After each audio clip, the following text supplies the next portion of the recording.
Good morning, everybody. So it's 9:01. I'm on time, but I didn't schedule the show until the last minute, so I had to schedule it for 10 after 9. But I'm here on time and I'm ready to talk baseball. Lenny's taking the day off, so I fill in then, and we have lots of nuggets to go through.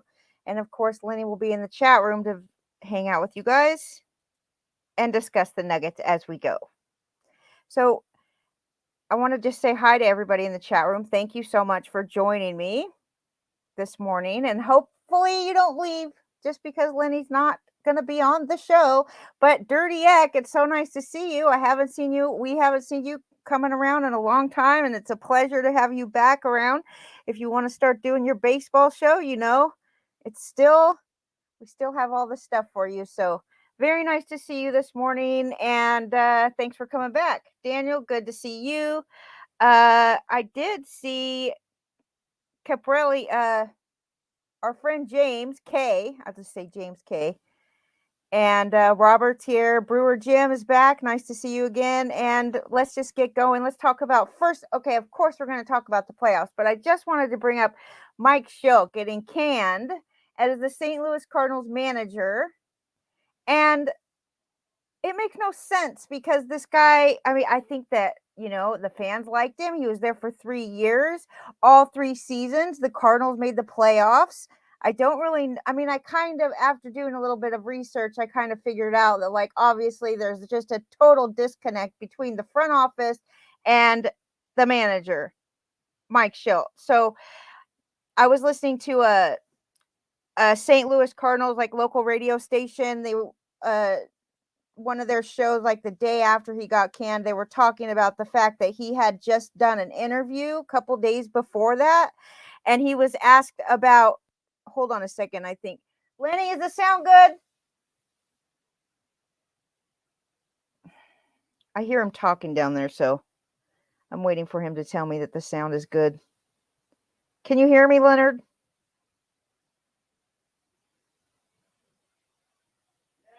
Okay. So he was in an interview. Mike Shildt was in an interview, and he was asked a few things that the hosts were talking about. One of them was that he was asked about Nolan Gorman, the 21-year-old, who they were asking if he's going to be like a regular part of the lineup next season. And he didn't sound like too thrilled about this. I don't really know why he didn't sound thrilled, but maybe the front office wants, maybe they just don't see eye to eye as far as like who's going to be in the rotation, who's going to be in the lineup. They also asked him about Alex Reyes being in the starting rotation next year, which we already know. Alex Reyes is a fan favorite.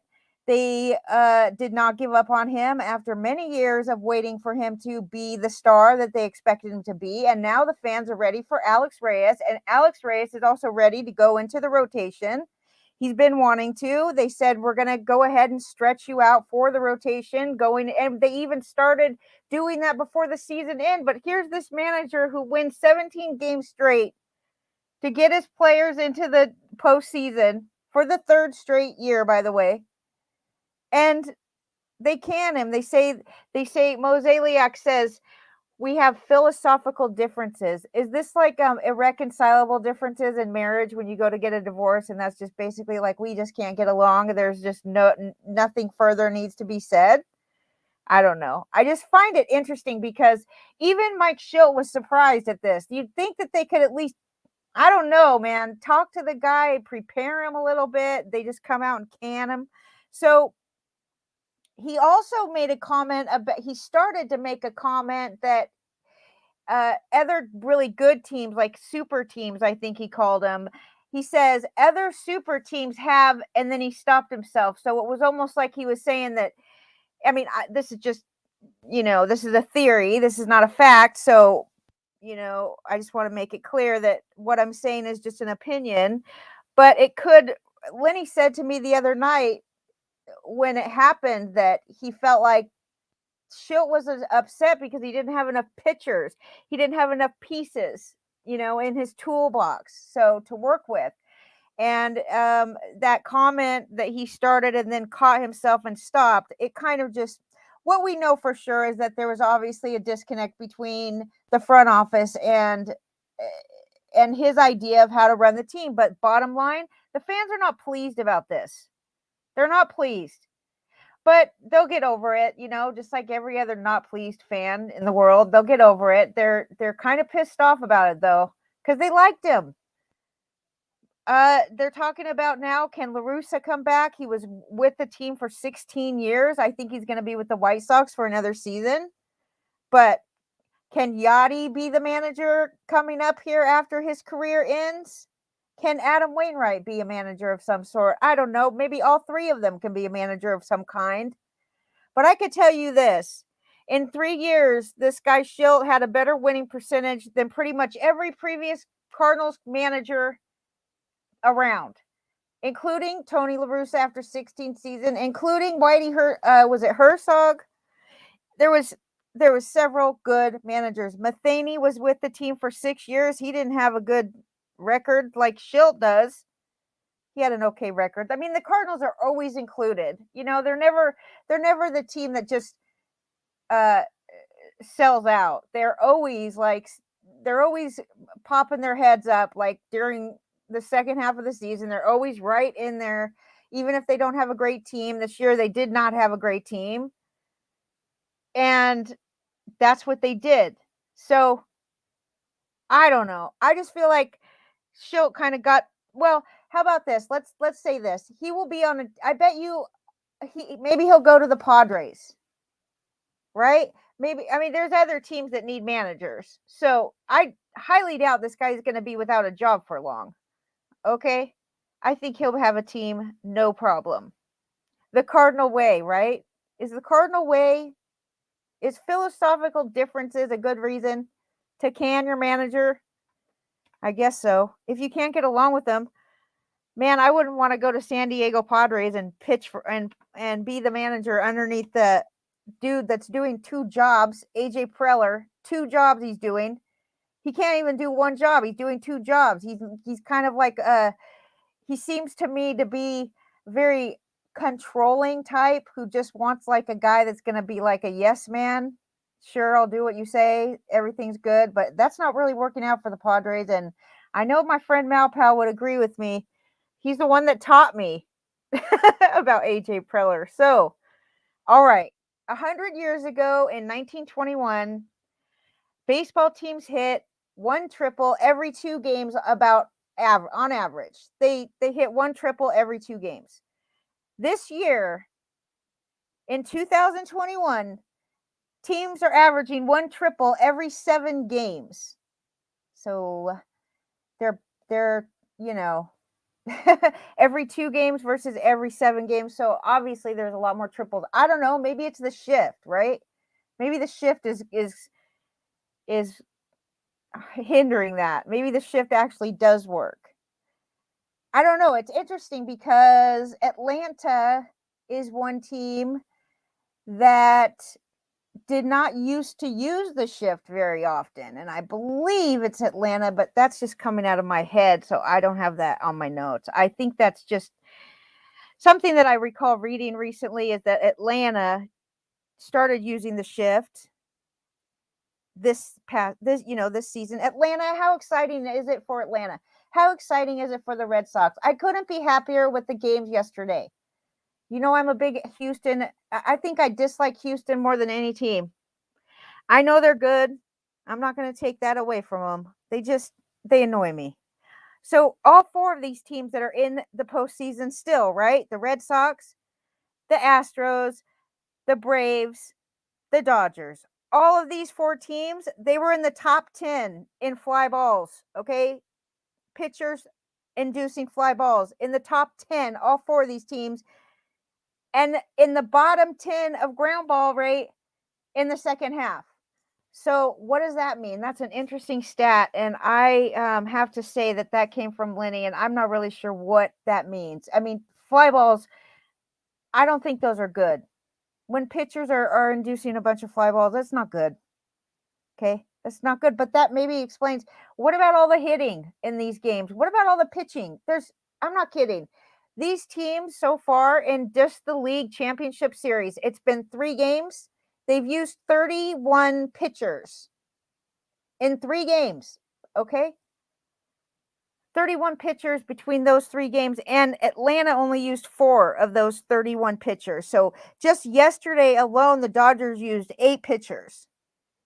And in the 2 games that the Red Sox and the Astros have played, each team's used 11 pitchers apiece. So there's a lot of pitching going on and a whole hell of a lot of hitting too, really. I mean, we're going to talk about that in a second. But another nugget that I thought we'd say before we talk about the games is the Dominican Republic. Can you imagine what their World Baseball Classic team would look like? Okay, the World Baseball Classic, you know, when the Dominican Republic faces off against the United States and Cuba and everywhere. Okay, guess who's on the Dominican team? Wander Franco, Juan Soto, Tatis, Vlad Jr., and Rafael Devers. These are all Dominican Republic players. Can you imagine what they would do to the rest of the world? There is nothing that could touch that team then. Wander Franco, Juan Soto, Tatis, Vlad Jr., and Rafael Devers. Holy crow. All right, so the average viewership for the 2021 postseason through the division series was the highest since 2018. Okay, that comes from Nielsen. You know, we'll see, but that's good. That's a good sign for baseball. Maybe they should stop worrying about how to change it, since absolutely nothing that they are doing to change the game to make it quicker is working. Since baseball had actually, on average, the longest games in history. So it did exactly the opposite of whatever it is, shortening the games. It did not happen. 2021 had the longest games in history. That's true. So they need to rethink what they're doing. They're using the freaking minor leagues as guinea pig lab rats, okay? Because they don't have to worry about going through the players union to get anything, that they just try out all kinds of junk on them down there. They treat them like crap. Let's not even go there. Let's just do positive things today. But really, MLB is disgusting the way they treat their minor leagues. That's all that I'll say about that for now. Believe me, in the future, we'll talk about it again. In game 1, we're going to talk about the Red Sox and the Astros first. We're going to just tell you what happened in game 1, because the Red Sox did hold their own in that game. They lost by 1 run, okay? They had 10 hits, and the Houston Astros only had 11 hits. So it was a very tight game. The Astros being held to 5 runs, that was their lowest scoring output in the playoffs to date. So neither of the starting pitchers, Chris Sale or Framber Valdez, got through 3 innings, but Houston's bullpen was extremely good. 7 Astros relievers combined to pitch 6 1/3, and they didn't give up a run until the top of the 9th when, Kiki Hernandez hits a home run. So each team used 8 pitchers that night. And Chris Sale, 2 2/3. Okay, it's the first time Chris Sale walked the leadoff batter since 2019. And it was the only time that he did it in 2019. But it's the second time that he's done it in the postseason. The other time was in 2018. Just Sale is not quite back to the Sale that we know and love. The guy doesn't have a ton of innings on his arm, though. Remember that going into your drafts this year. He is not comparable to Max Scherzer. He's not comparable to Verlander or Kershaw. These guys all have way more innings on their arms than Chris Sale. So even though he's kind of thought of as a veteran, he's a relatively his arm has, less than 2,000. I think 1,600 innings in his career total. So he's got some innings, but seriously, nothing like, Greinke's got 3,000 or something, okay? So that's a comparison there. He is nowhere close. He's half. Anyway, Framber Valdez, 2 2/3, whatever. He allowed a home run. He walked 3. In 2 2/3, he walked 3 batters. So tell me how that happens in a postseason game. Not that they did take care of it pretty early, so I'm not going to bitch about that. But there's 3 home runs from the leadoff spot in that game, game 1. Kiki Hernandez hit 2 home runs from the leadoff spot, and then Altuve hit a home run. That's tied for the most in any game in postseason history, and that ties with 2018 American League Division Series Game 3, Ryan Pressly got his 5th career postseason save. It was the first against the Red Sox. They actually drafted him, They drafted Pressly in 2007, right out of high school, okay? He's from Flower Mound, Texas.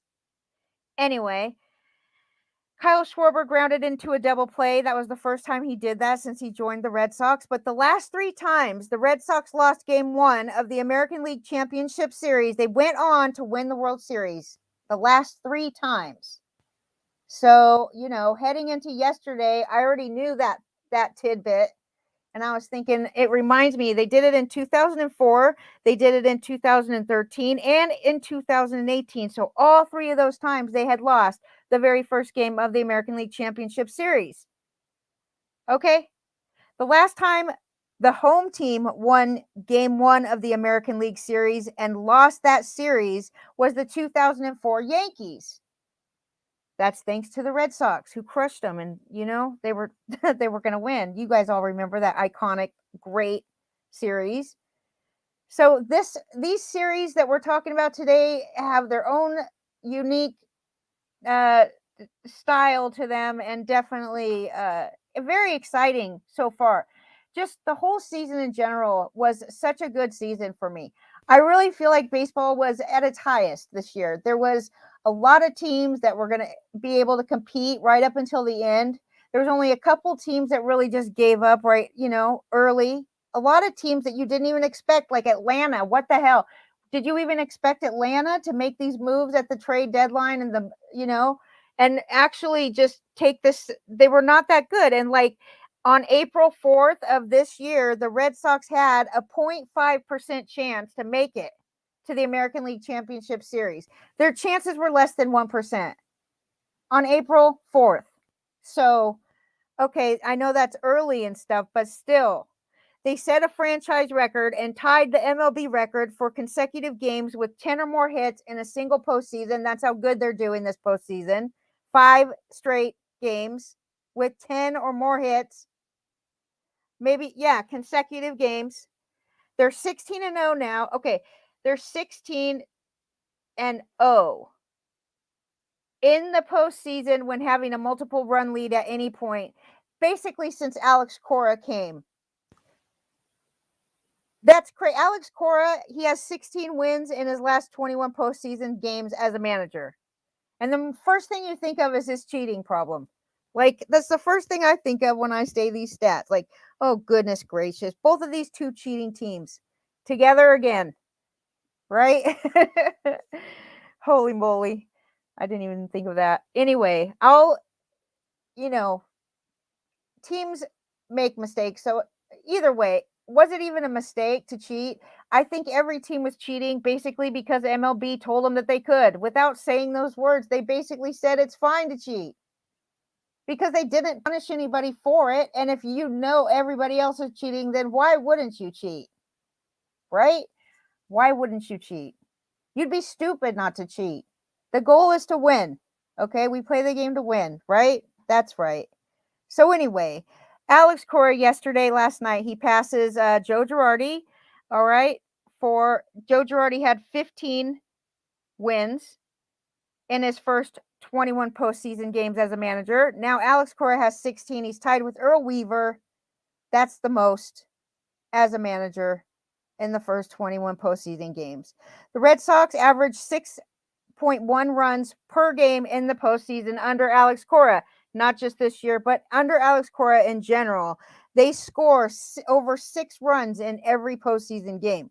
That's the highest team average for any manager in MLB history with a minimum of 20 games in the postseason. And Kiki Hernandez, are you kidding me? All right.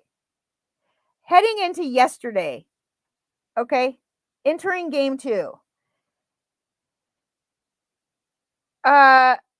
He had the most postseason games with 10 or more total bases. I'm not kidding. And now, as we speak today, he's got 35 total bases this postseason. That is by far the most of any other player.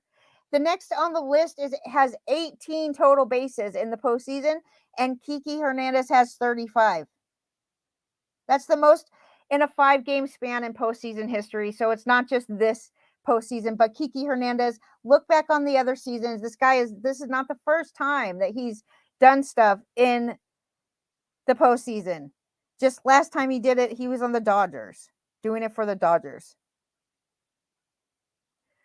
So seriously, he's got the most career postseason games with 10 or more total bases. He has the lead now. He has it over Babe Ruth, Albert Pujols, George Brett, Steve Garvey. And he's the fourth player to have multiple 4-hit games in the same postseason, joining Albert Pujols, George Brett, and Robert Yount. The Red Sox are 8-1 in postseasons where Nathan Eovaldi is another thing. This guy is very good. He's 5-0 when he starts in the postseason. He's made 9 appearances for the Red Sox. 5 of them have been starts. And he did get it pretty nice yesterday when the first 2 innings, both innings, the Red Sox hit grand slams. The first one,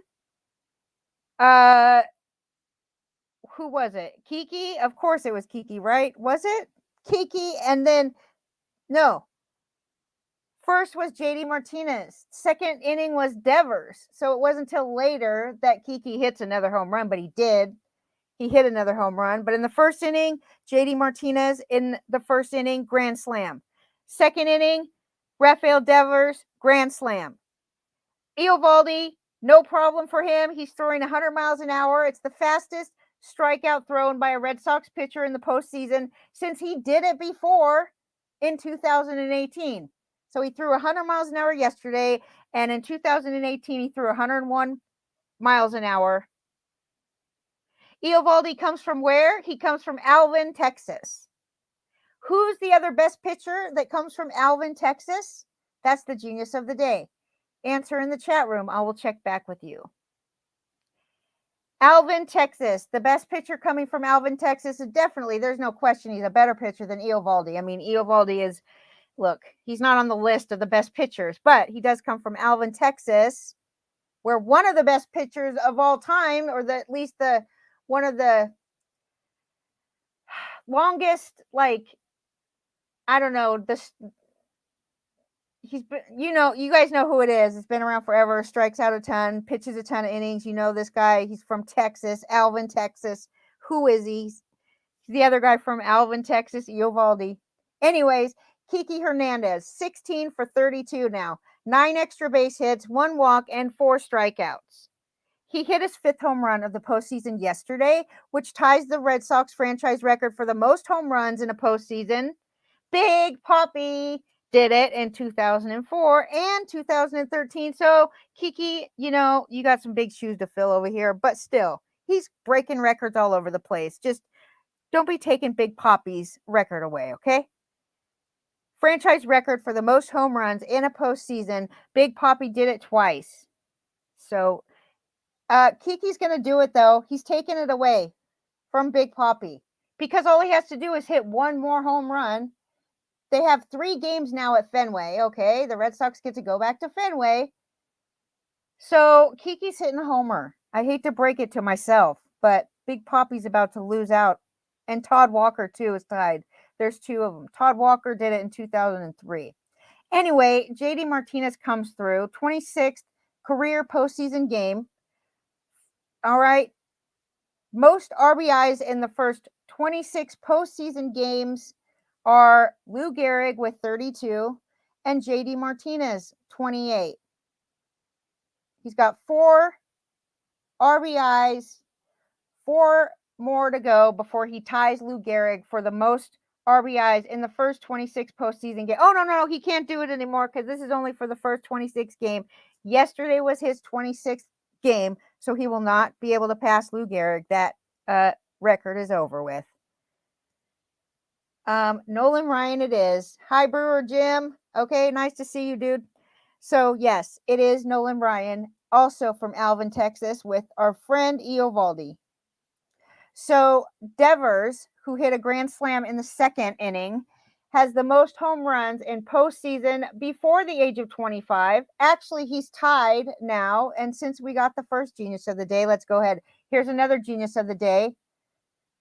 There's 2 other hitters that are currently still playing baseball who had who tied with Devers. They're tied with Devers with 24 home runs in the postseason before the age of 25. Because Devers is not 25 years old yet. Devers and two other hitters have hit 24 homers in the postseason, and the other two are still active. Who are these other two? The Red Sox are the first team ever to hit and allow a grand slam in the first inning in the same postseason, because they did that in game one. They allowed a grand slam to the Astros and then hit a grand slam in game two.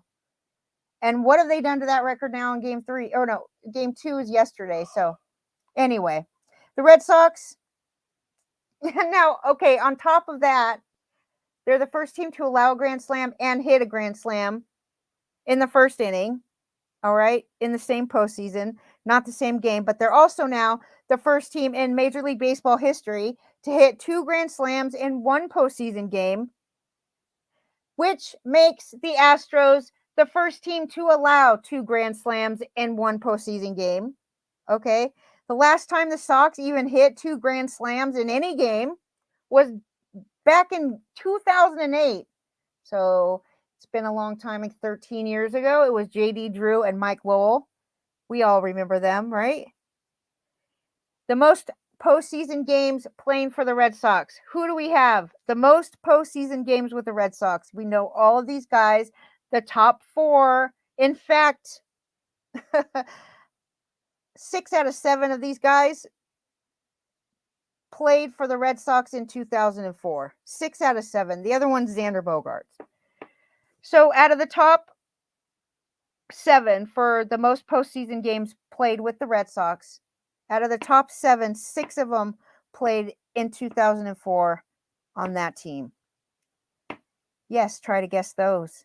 Xander Bogaerts is playing in pain, by the way. Devers has like some kind of strain in his forearm or something like that, which is actually doing him a favor, according to Yonder Alonso, who says on MLB TV that it keeps Rafael Devers from swinging at too many things, because whenever he swings, it stresses out his forearm.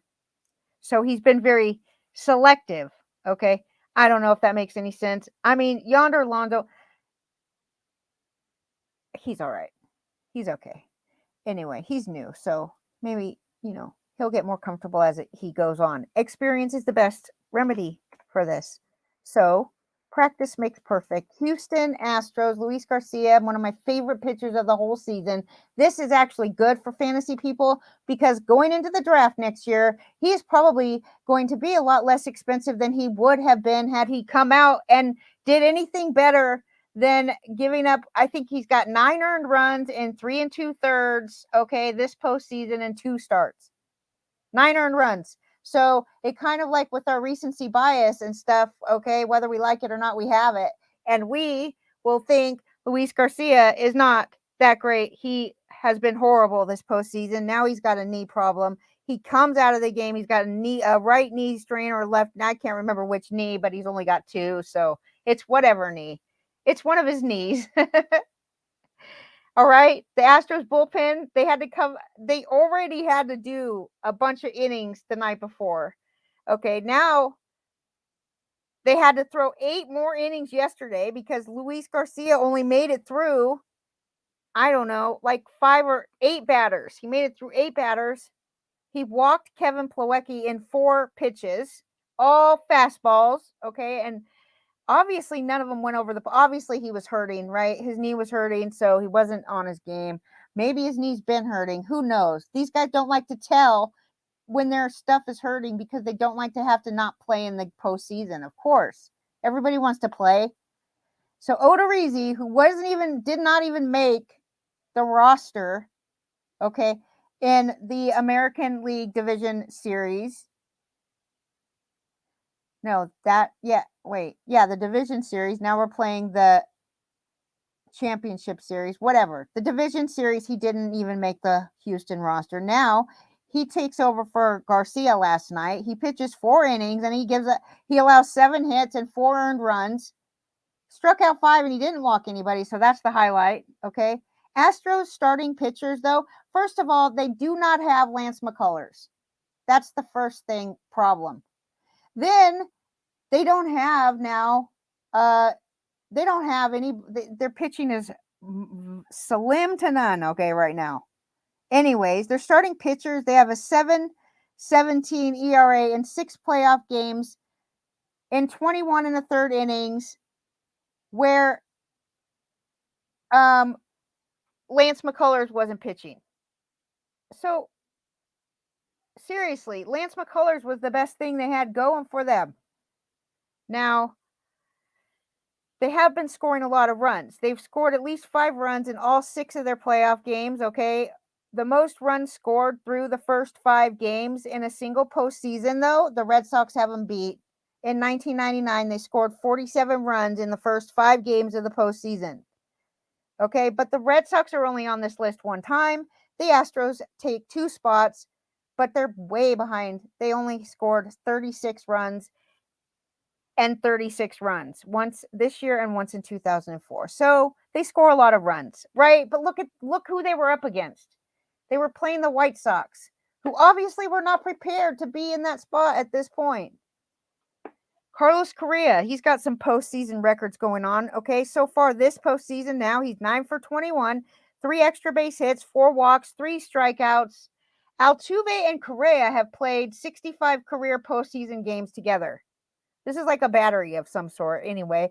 Altuve, Correa, right? They played 65 career postseason games, the most by any shortstop, second base in MLB history. So Correa has 4 career go-ahead home runs in the 7th inning or later of playoff games. That's the most in postseason history. He's got 55 postseason RBIs. That's the most among active players. 18 postseason home runs, tied for the 7th most all-time with Mickey Mantle, Reggie Jackson, and Nelly Cruz. Okay, now his buddy Altuve is the 4th player in postseason history to hit 20 homers. The others were Manny Ramirez, who hit 29, Bernie Williams hit 22, Derek Jeter 20. Altuve scored 11 runs in the Astros' 5 playoff games this season. That was before yesterday, so that was tied with Carlos Beltran. I guarantee he's passed up Carlos Beltran now for the most runs in any 5-game span in a single postseason.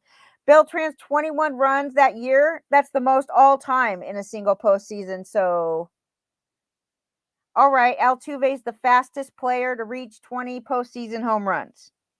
The fastest. Fine. 68 games it took him to get 20 home runs. Kiki Hernandez is right on your tail, though, right now. He's right on your tail. I bet you. I wonder how many Kiki has in the postseason. Maybe we'll talk about that. But Michael Brantley has a 6-game hitting streak in the postseason. That's tied for the 4th longest streak. The only players that have a longer postseason hitting streak are Manny, Manram, Derek Jeter, and Hank Bauer. Jeter, Manny, and Hank Bauer. So, Manny, go Manny. Now, Game 3. The Sox and the Houston Astros get to travel to Fenway Park. They get to win the World. They get to. Whoever gets to win this series gets to go to the World Series. Okay, the Red Sox could be doing that in the next couple days. They have 3 games there, so they could lock it up right at Fenway. All right, if they play well, which I don't see why they won't. They know the fans are hardcore. The fans are a big deal at Fenway. I know they are. They, especially after last year with not having the fans stuff, the fans are much more appreciated, I think. Unless you're Javi Baez, then you don't appreciate the fans at all. And then the fans hate you because you're in New York and you couldn't have said and done a worse thing to the fans anywhere in the country than in New York. It was just so stupid by Javi Baez, okay? That's what tells me Javi Baez will not be a New York Met next year. But if you ask Lenny, he would say that part of it has to do with the fact that, I don't know, maybe he doesn't get along with. Okay, anyway, go ahead. Game 3. It's going to be.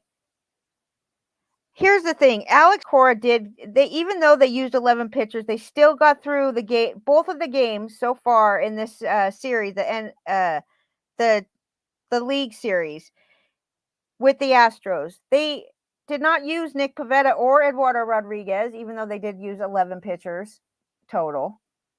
Okay, so they have Nick Pivetta, Eduardo Rodriguez. Both of these options are open for game 3 and 4. And that's good for them.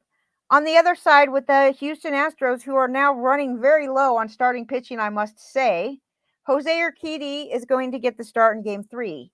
He made 20 starts on the season, right? Remember, he actually didn't start the season on time because he was injured, but he did make 20 starts. He had a 3.62 ERA, right? His FIP was quite higher, but we won't talk about that right now.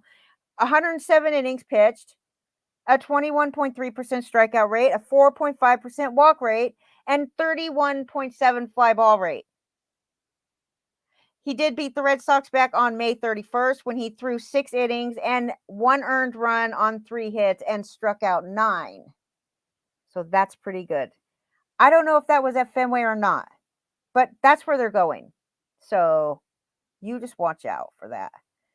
We don't know who's pitching game 3 and 4 for the Red Sox, but we'll have to see. All I know is that the Red Sox have a super chance, and I am rooting for them because mostly for Taco, and for our other Boston fans. We have lots of Boston friends here now that come around the happy hour show. These people are big Boston people, and so absolutely we will root for the Red Sox.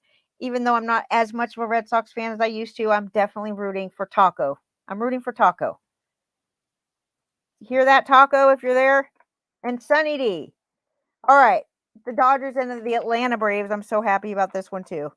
So back in 1996, Atlanta actually swept the Dodgers in the National League Division Series. And the Dodgers knocked out Atlanta Braves in the National League Division Series in 2013 and 2018. And then they won games 5, 6, and 7 in the NLCS last year, which was such a disappointment and such a letdown for the Braves. Okay. On their way to win the first World Series that they won since 1988, the Dodgers. So Atlanta is back, and they might have a chip on their shoulder. Actually, I'm not sure, but Atlanta's GM, Alex, you know his name, Anthopoulos, he's the only general manager among all 4 of these teams that are still standing, okay, that wasn't a product of the Tampa Bay Rays system. Andrew Friedman of the Dodgers, James Click of the Astros, and Shane Bloom all came from Tampa Bay.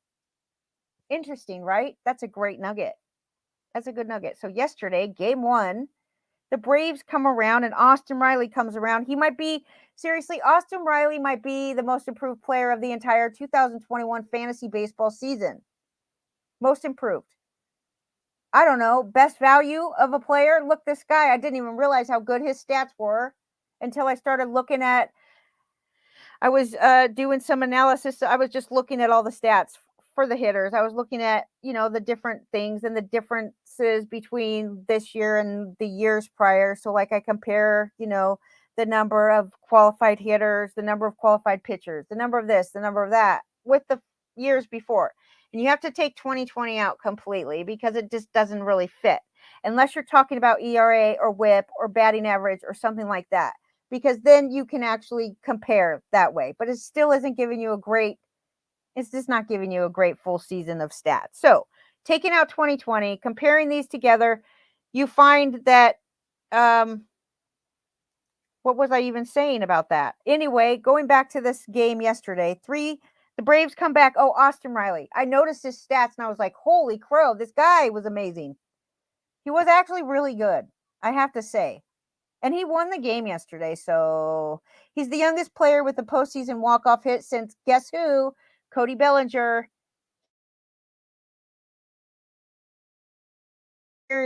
Austin Riley is 24 years old, 197 days. And that, actually last year in game 1 of the National League Championship Series, when the Dodgers played the Braves last season in game 1, he did the same thing. He delivers the 9th inning deciding the game hit, the decisive 9th inning hit last season in game 1 of the same series, okay, against the Dodgers. So it's like deja vu. It was the 11th walk-off win in Braves postseason history and the first since 2020, so not that long ago, game 1 of the National League championship series. Atlanta, they struck out 12 times in 7 innings with 5 players in their starting lineup, striking out at least twice against 6 different pitchers. So think of that. They're striking out a whole lot, but they're still getting it done, so it doesn't even matter. Freddie Freeman actually struck out 4 times. And do you know when the last time that Freddie Freeman has struck out 4 times? Actually, he did it 1 time all season, okay, in 159 games that he played in. Go Freddie Freeman. He struck out 4 times, only 1 time in the whole season. And yesterday he did it against 4 different Dodgers pitchers. So he struck out 4 times against 4 relievers, different ones. And Freddie Freeman is just an absolute, I mean, think of it. Think of the, if you could come up with like the most reliable, it used to be Mike Trout, who you could count on year in and year out to do the same thing. And you could draft him 1 overall and know that he was pretty much as safe as it gets. Set it, forget it, move on. And I mean, I'm not going to take that away from Trout completely, but absolutely will not be my number 1 pick if I get stuck with the stupid number 1 pick to begin with. I don't really like that pick, but it's not going to be Mike Trout. Freddie Freeman is going to eventually deserve to be in the top 5 because he's got all of the tools. Well, he doesn't steal bases, but he's getting on base every time. I mean, he's like the Joey Votto of on base percentage. He's got a great batting average that will completely save your ass if you have to draft somebody horrible batting average in the late rounds to make up because you need 20 home runs and some fool is laying out there ready. He's hit 25 home runs with a 195 batting average. Freddie Freeman will save you at that point in the draft. I mean, this is why you draft a guy like him. And now he's been healthy for several seasons, but Freeman is the guy. He's one of the best players in baseball, no doubt about it. One of the most reliable, sturdy. Okay, played 159 games, so there you go. Anyways, let's talk about Max Fried, what he did. Lenny loves this guy. And when he was at Arizona Fall League, Lenny would go and see him every single time he pitched. And Max Fried would strike out like 9 batters in like 6 innings or 5 innings, or even like he was striking out batters crazy.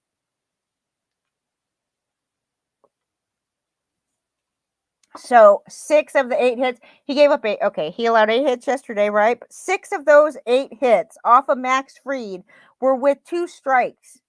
And the interesting part about this is that's the highest total of Max Fried's career so far. Opponents actually batted just 160 off of Max Fried with 2 strikes this season. So to allow 6 of the 8 hits on 2 strikes was interesting. And it's the first time he allowed earned runs in more than 1 inning since September 12th, which was against the Marlins. And that was 5 starts ago. So he just has had a good season. Fried and Lucas Giolito actually shared a high school rotation, okay? They were on the same rotation in their high schools, Fried and Giolito, and their pitching coach now actually pitches for the White Sox. So don't be surprised if you see Fried. I don't know. He's probably not a free agent for a long time. I mean, he's very young. He just came up maybe last year. So he's not going anywhere for a while, but it's interesting. The Dodgers, in 3 league championship games so far, I told you that there have been 31 pitchers used. The Braves only used 4 out of the 31 pitchers in 3 games. Cody Bellinger comes, you don't expect a lot from a guy who hits 116 against lefties, okay, all season long. You don't expect a lot out of him, but he got a pinch hit off of a lefty. That's great. Justin Turner, one of the top home run hitters on the Dodgers all season, right? He's one of the, like, his stats are really high. So he might have the most home runs of any hitter on the Dodgers for the regular season, but for the postseason, he's 2 for 26. He's not doing great. Will Smith, though, he did get a home run yesterday, okay? He tied for the most home runs by a Dodgers catcher in postseason history in his 29th postseason game. That was yesterday's 29th postseason game. Cody Bellinger, that's a lot of postseason games. That's because the Dodgers go every year to the postseason, and they stay to the end. So Max Scherzer gets to start game 2. And I know I can't stop talking about this, but there's a channel on YouTube called Baseball Doesn't Exist. And it is a channel full of baseball love. It's got all these episodes of different players, and like it has a one on Puig's story of how he got to the United States, and Jose Fernandez. Both of these stories are amazing. They're just not talked about a lot, but the stuff that these players went through to get to the United States, right? From Cuba, they had to escape, and they tried like 5 or 6 times a piece. Like Jose Fernandez saved his mother from drowning at one point on a boat. It's crazy. But the one I'm talking about today, and if you love, which I know you love baseball, or you wouldn't be here right now listening to all this nonsense, go there and find Baseball Doesn't Exist at YouTube. It's an excellent channel, and one of the episodes is about Max Scherzer. It's one that you'll see. It's a recent one, and it is called something like, is there a true psychopath in the game of baseball, or something like that? And it's Max Scherzer, because this guy is like by far the most what's the word? He's so passionate, and he's so, dude, this guy is almost scary, like how serious he is in the game. Like he the story is excellent. It really makes you like the guy. Even, I mean, it makes me like him. I don't know if everybody's would like it, but I just love it. I loved learning about Max Scherzer, but I'll tell you what, if I was a hitter in baseball, I certainly would not want to face him, okay? I would not want to walk up to the plate when he's on the mound in a postseason game. He is just too, man, this guy will crush you, okay? He's starting game 2. That's the point. Max Scherzer, I want to see him do well. I really do, because he's so intense, this guy, okay? And I hope that some ridiculous manager tries to walk out on over to the mound and pull him out of the game. I mean, I've seen a lot of pitchers like try to argue with their manager about pulling him out of a game. And I've also seen pitchers curse at managers and tell them to go F off. I'm not coming out of the game. And then when they come out of the game, they're just like cursing all the way to the dugout, like that kind of thing. But I've never seen what I saw in this little episode of Baseball Doesn't Exist with Max Scherzer. He has, from every level, from high school, on every level in his entire career, he has, managers don't even make it out to the mound. He just screams at him he's not coming out of the game, and they just turn around and walk back to the dugout with their tail between their legs. And I don't blame him, dude, okay? Anyways, Max Scherzer pitching game 2. Walker Buehler pitching game 3, and Julio Urias pitching game 4. It's very scary, okay? Very scary for the Braves. They have Ian Anderson pitching tonight, okay? And then they're going to have Charlie Morton get extra rest because he started the National League Division Series game 4 on short rest. And they're starting him tomorrow in game 3. Or maybe that will be the next day, because they have to move. They're actually in Atlanta right now. So Atlanta needs to keep taking advantage of what's happening and keep winning. So you could go over to the LA with a couple wins under your belt. And it's pretty scary, though, facing Max Scherzer, I gotta say. Anyway, that should be some good stuff. That's today. Tonight, Ian Anderson pitching for Atlanta against Max Scherzer, the most intense, crazy guy I've ever seen. Okay. Anyways, Charlie Morton potentially could pitch in game 7, because he'll have, he's getting extra rest today. So there's that, right? If he's needed before then, they might use him then. They might use him in the bullpen. They might use him as a closer, whatever they need. But Atlanta's only on their 4th pitcher. The Dodgers have used way more pitchers than that. So Jorge Soler is on the COVID list. This happened. The articles, a couple articles that I read said, like, at this point, we probably won't see him come back. But let me tell you something. This guy is eligible to be activated the minute that he either stops showing COVID symptoms or gets a negative test. And because of the fact that he's completely vaccinated, MLB, that makes a huge, huge difference in when a player is allowed to come back, right? So the only reason that Soler is even tested, because MLB's policy says we don't test vaccinated players unless they have symptoms. Then we test them, okay? That's the only reason that Soler would have been tested. He must have had some kind of symptoms. So We can't pretend like he didn't have any symptoms, but chances are good that he will be back. I mean, he could come back on the drop of a pin because of the fact that he's on the COVID list. The playoff rules say he can come back at any time. So this guy, yeah, he's not the greatest hitter in the world, but let me tell you something. This guy hit 14 homers and 11 doubles in 55 games since he came to the Braves. Plus, he's the leadoff batter in the postseason. He's been the leadoff batter. So don't tell it doesn't take that much to figure this out. I would never say to you to think that Jorge Soler is not coming back. There's no possible way that he's not coming back. He's coming back. And if everything goes the way it's supposed to go, right, with the COVID, all he has to do, because he is 100% fully vaccinated, he could come back at any minute. There is not going to be like, oh, he has to go stretch out or any of that. He will be back. I hope he comes back. So I think, maybe if you're playing daily or something, you're betting on these games, and you see that he's coming back, put him in there. Why not? He's batting leadoff. This guy, he will hit unless look, I mean, the vaccine is supposed to keep you from getting too sick. Yoan Moncada got the COVID last year, and that's who I think about when I think about like the bad effects of COVID, because he has been affected by that for maybe, I mean, it definitely affected his entire year last year. He never really got back to normal after that. And so, I mean, the vaccine is supposed to keep you from that happening. And even though Soler does have a few symptoms, that's all I got. I didn't get like how bad are the symptoms, but we're going to find out, because as soon as he stops showing symptoms, he's allowed to come back.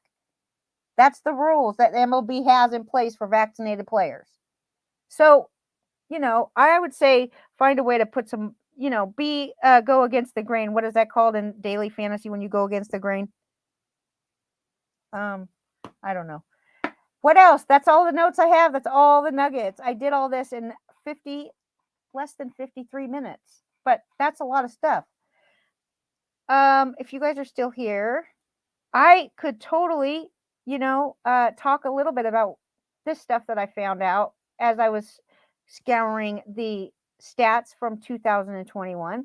I could tell you a few things. Usually I do this when I'm getting ready to do the draft guide, but I don't know if I'll be doing that because we're packing up the house and getting ready to move out of here. So maybe I won't, but I'm still going to be analyzing this because I do this every year. I go through the teams and I look at who was the best hitters on every team. I look at who's the best hitters on every team. And, some of these teams have, like, for instance, Houston has 4 hitters with over 100 RBIs on the season, and 3 out of those 4 have 100 RBIs and 100 runs and at least 30 homers. So, I mean, this is a team where no, this is not Houston. This is not Houston. This is Toronto. George Springer's at the top, so I automatically think. Look at Toronto, dude. I'm telling you, Toronto. And Toronto, look, Springer ended up hitting 22 homers and 299 at bats. That's quite a few home runs and 299 at bats, I think. If you average that out over a full season, had he been healthy as the leadoff batter in Toronto, things would not be the same right now. The Red Sox would not be where they are. The Toronto Blue Jays would have easily been the best team in baseball, or in the American League at least. I think they would have been better than Houston. They got, like I said, they have 4 hitters. Semien, Vladdy Jr., Bichette, and Teoscar Hernandez all had over 100 RBIs, and Semien, Vladdy, and Bo Bichette all had over 100 runs as well.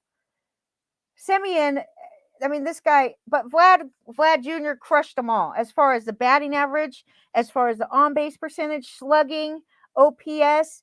He's one of only 2 players. I only saw 2 hitters so far in my looking and my studies. Only 2 batters with an OPS over 1. I only saw 2 so far. I haven't been through all the teams, but I've only seen 2. Harper and Vladdy have an OPS over 1. Wait. But this is not just like, look, I just found Tyler Nevin. He's got an OPS over 1. Tyler Nevin. Do you know what team this guy is even on? No, you don't. I don't even know what team he's on, but he has a 1.087 I'm talking about only hitters that are qualified. Okay, I'm not talking about Tyler Nevin, who had 14 at bats in the majors. I'm talking about qualified hitters. I have not seen very many with over 1 OPS. It's not a common thing, but Harper, yes. Vladdy Jr., yes.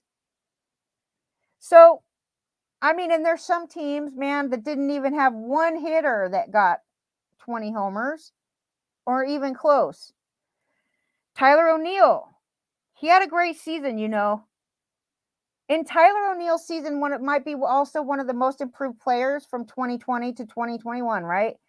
482 at bats for the Cardinals, 34 homers, 89 runs, 80 RBIs, 15 stolen bases. Yes, he had 15 stolen bases and a 286 batting average. This guy has 5 tools. All right? 5 tools.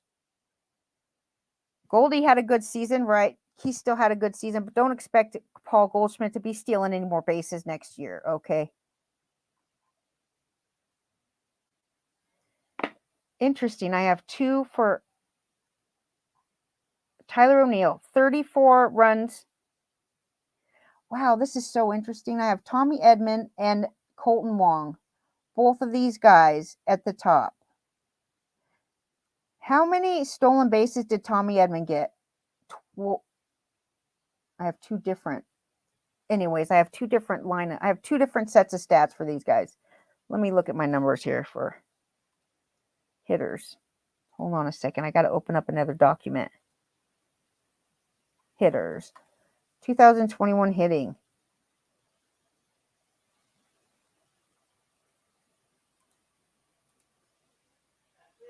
That's it. Lenny's telling me no. That's it. I'm supposed to leave now, but I'm not ready to leave yet. So I do this on my own time.